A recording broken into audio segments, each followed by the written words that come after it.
Հարգելի գործընկերներ, գուցե եզրափակիչ ելույթի կարիք չլինի, եթե չհնչեին օրինագծից դուրս որոշակի տեսակետներ,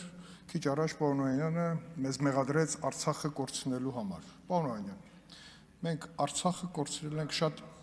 շատ վաղուց, դուք լավ գիտեք, դուք եք եղել բանակաշինության հիմքում, ես էլ եմ եղել, ես մի քիչ սկզբում ավելի շատ, դուք ավելի քիչ, եւ մինչեւ 94 թվականը մեր բանակը ուներ որոշակի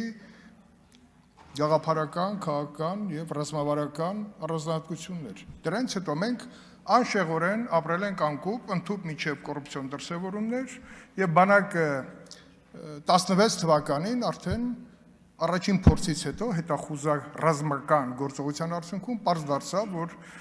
հակառակորդը ըստ էության ցույց տվեց, որ ունի առավելություններ։ Մենք այդ առավելությունները իրենց չենք ցանկացել տեսնենք, որտեղ քաղաքական առումով մենք ասել ենք ստատուս քվոն հավերժելու։ Այս հարցին ես չէի մոտենա, եթե ձեր տեսակետները չհնչեցնեի կորուստի հետ կապված։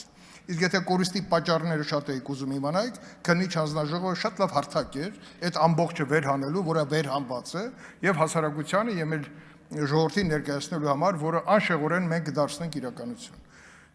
Դա այդ մասով։ Իսկ ինչ անում ենք հիմա, անում ենք, կառուցում ենք այն բանակը այն ռազմավարությամբ, որը ոչ միայն կլինի պաշտպանական, այլ նաև իր մարտունակության տեսակետից կլինի մի քանի աստիճան ավելի բարձր։ Գրավչության առումով տիկին Քրիստինե Պողոսյանը նշեց իր զավակի ծառայության հետ կապված, թե գրավչությունը ոնց է բարձրացել, դա ոչ միայն ականատեսի, դա ծնողի տեսակետ է, ոչ միայն մեր գործընկերի։ Եվ այդպես է համատարած։ Ես մոտեցա մեր գործընկերներին Աննա Գրիգորյան հարցնեի քվեարկությունը, որտեղ չէի հիշում ոնց են քվեարկել, բայց ինձ ասաց, որ չեն քվեարկել, ես դա ըմբռնումով եմ մոտենում, որտեղ այս նախագծին ոչ դեմ, ոչ ձեռնպան բան չի, որտեղ